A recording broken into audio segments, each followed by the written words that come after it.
About 4 years ago, I surprised my friend George by making him a Boba Fett helmet. And then about 2 years ago, I started on the jetpack. Because George walking around with a helmet is only half as fun as him wearing a helmet and a jetpack. But because of a global situation at the time, I couldn't finish it. And then I worked on a bunch of other projects, like a Voltron sword, customizing a few Funko Pops, and an animated short called Boba Blues. That's about Boba's blues. Anyway, all that time away from this project was good, because it let me think through the idea of casual cosplay a little bit more. What is casual cosplay? Great question. Cosplay is when people dress up like a character they like, from movies, TV shows, comic books, whatever. And some people take it really far and get really accurate. Very accurate and very impressive. But if you don't have the interest or time to put into a costume, which I think could describe George perfectly, that's where casual cosplay comes in. Fun, easy, and comfortable. Like bacon. Fun, easy, and comfortable. So the first thing to do was finish up the jetpack and take it from a fragile paper model to something a bit more durable. Started with a few coats of resin on the outside to maintain the shape. Then fiberglass and resin on the inside to make it strong. And it turned out pretty strong. After a bit of sanding, some of the surfaces weren't quite flat, so a few leftover bits of acrylic from the Voltron sword project were cut to shape and attached. Then some paint primer, spot touch-ups, more primer, painting, masking, painting, masking, painting, masking, painting. Some sweet 3D parts were printed by Jeremy. Thanks, Jeremy, and they were assembled. Then, big surprise, more primer. Drilling and dremeling through fiberglass, while wearing a respirator, of course, to make connection points for the add-on parts. Spot touch-ups, painting, painting, masking, painting, masking, painting, masking, painting, some hand painting for all the little details that add up to awesomeness, a little bit of weathering, maybe more than a little bit of weathering. Made the missile tip top part out of paper for reference. So my friend Dan can make a wood one on the lathe. Dan's a really good dude, by the way, and this is the second Boba Fett missile he's made for me. Thanks, Dan. And here we are with a mostly finished jetpack that will eventually somehow need to connect to George's back. But for now, I need to focus on the look of the rest of the costume, since he'll be doing most of the heavy lifting for the casual vibe. And vibe is a word I've been told the kids use these days, which a kid told me, and he may have just been making fun of me. Anyway, Boba Fett's whole outfit is chock full of iconic elements, but in general, and feel free to have cordial and respectful disagreements in the comments, the upper body is where the large majority of those iconic elements are. And since casual cosplay is all about comfort, I'm going to focus on the upper body, so George can wear whatever he wants on his lower half.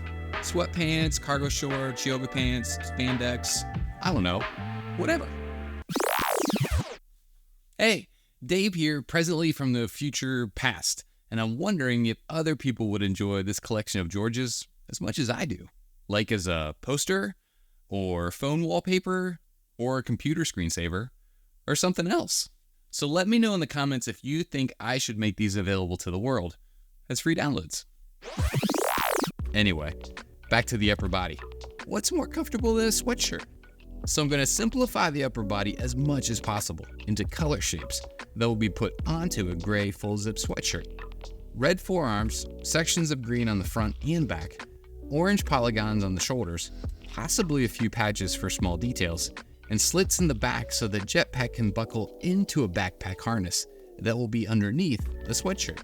The forearms come from another sweatshirt that was the same kind and size. And since the sleeves taper, I did some measurements to make sure that where the red and gray fabric connect didn't get wonky. So things are going well, just slow. I don't have that much experience with sewing. You might be watching this and you're saying, hey Dave, that sounds great. You can just do whatever you want to. There's no deadline. Nobody's expecting it. That's true. For this project, you're absolutely right. But for the projects where I don't know what's, when I had to do stuff to a deadline and I don't know exactly all the steps, the first thing is I start right away. I don't procrastinate and I start whatever that first step is. So if that's sketching or research or writing or, having the conversation with the client, like that's the stuff I do as quick as possible. As I'm doing that, I'm figuring out what are the steps in the process I know have to be done. I might not know all the steps, but then I can at least start having a rough schedule of what needs to be done by when. And I start researching and see whenever it's possible, like how long do these things take professionals to do? If I'm doing something where I'm not a professional, it's going to take me longer than a professional. I'm just not that good. There's no earned experience or knowledge or anything like that. And then if it's something where I have a project where it's not going to be able to fit, the things that have to be done can't fit the schedule, then it's me talking with the person or the client or whoever and figuring out, okay, how can we adjust? Or how can we manage the expectations to fit the schedule or manage the expectations to fit the deadline? If you're not a pro and you're doing something for the first time, you're not going to do better than a pro. So why would the expectations be pro? No, it's just stressful. All I know right now is I've got one done and one to go, and then some stuff after that. So I'm gonna keep going. The orange was just a matter of color matching some fabric, which was easy.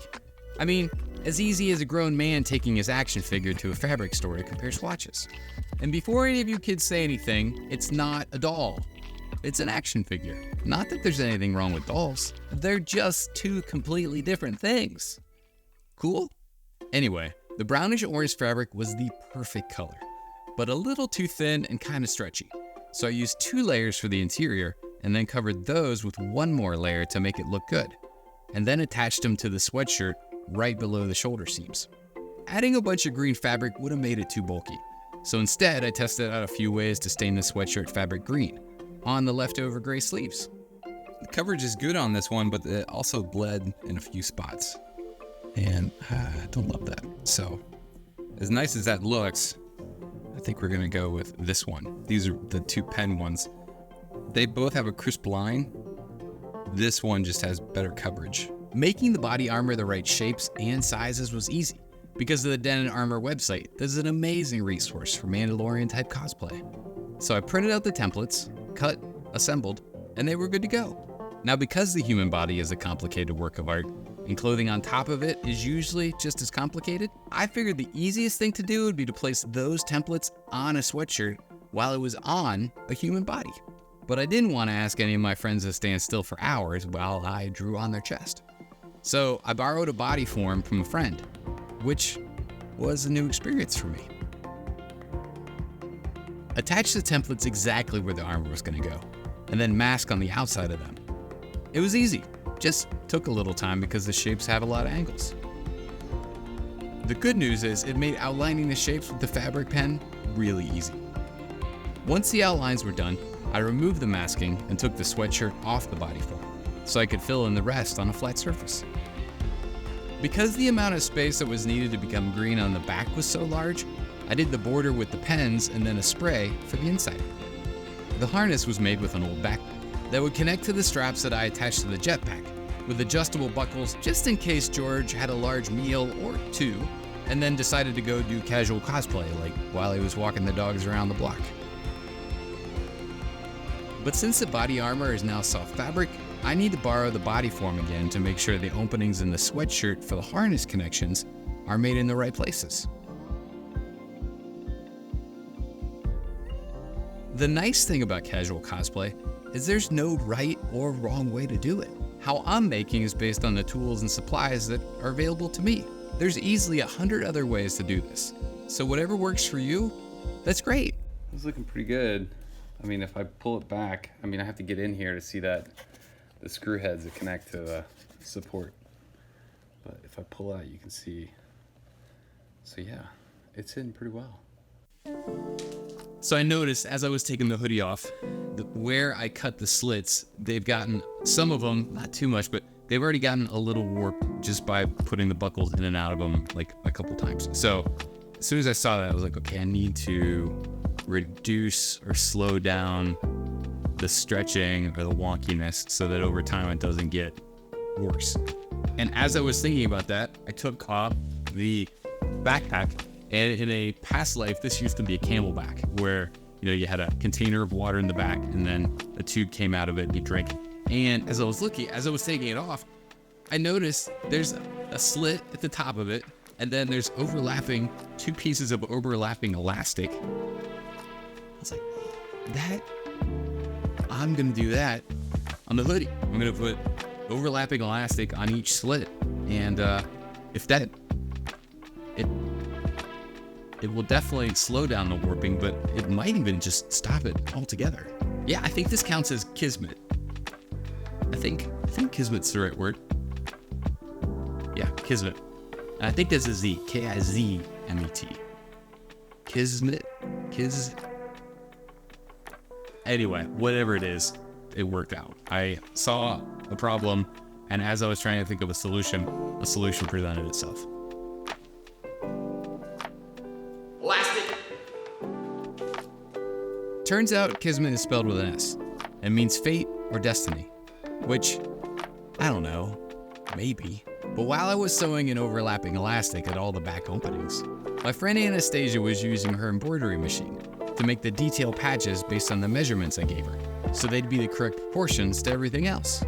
She did a great job. Thanks, Anastasia. So we're just about ready to surprise George. I do think Boba Fett's gloves, belt, knee pads, cloak, and other details are some of the possible add-ons I could make for him later. Just depends on if he likes this first. But if I do make the belt for George, it'd be something kind of like a super mega fanny pack. Not sure if that term will stick around. Anyway, he just needs somewhere to put all of his moisturizers. The man has always loved his lip balms. Regardless, let me know in the comments what projects you would like to see. And in the meantime, let's go surprise George. What do you think so far? It's amazing and insane. So you're gonna put that on. And then there you go. What's that? This goes this way. This is the Dickie. I had an interesting junior high life. So I found about Dickies in junior high. The story is I wanted turtlenecks as an 8th grader. They were popular at the time. And my mom's like, we can do something better than turtlenecks because I know you sweat a lot, David, which is true. I sweat. I'm a sweater. She's like, I've got these things called Dickies. And if you're not aware, a Dickie is basically a fake turtleneck that women wear. So then there's less bulk. So I was an 8th grade boy that wore 2 or 3 Dickies every week during the winter. That's amazing. There was one time when I wore like a thinner sweater and I was sitting there not realizing that these were women's clothing, and a buddy of mine, he's like, you wearing a Dickie? I'm like, no. You can see the outline, right? Because he can see the outline. I'm like, no, and it's just thicker everywhere else. And that facing, I cut it in the back so it wouldn't interrupt the jetpack. First time with the Dickie on. He may never get this back. I might just keep it. It's for the 2 of you. And don't zip that up. Nope. And I'm gonna reach behind you to get the buckles.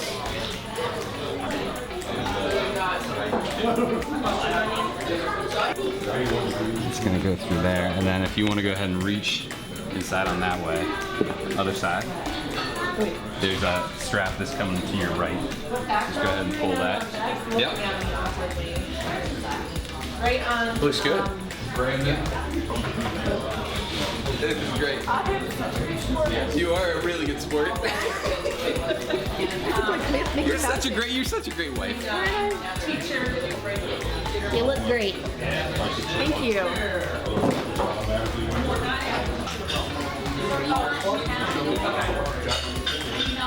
Is this the first time you've dressed up as a Star Wars character for your husband? Yes. First time. This time he's like, yeah, some colleague, playing every day, and then like, he went to the back, I think oh.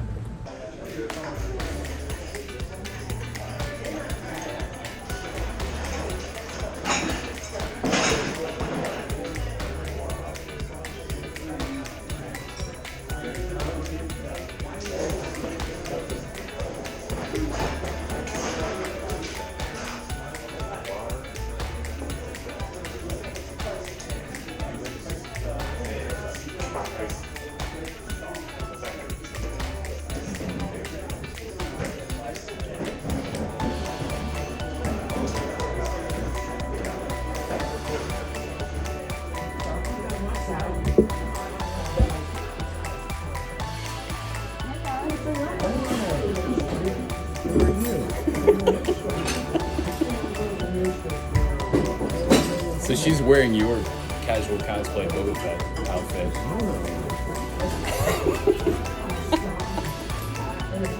Oh, look, no wonder Dave Tanner's over there. You want to have a salad?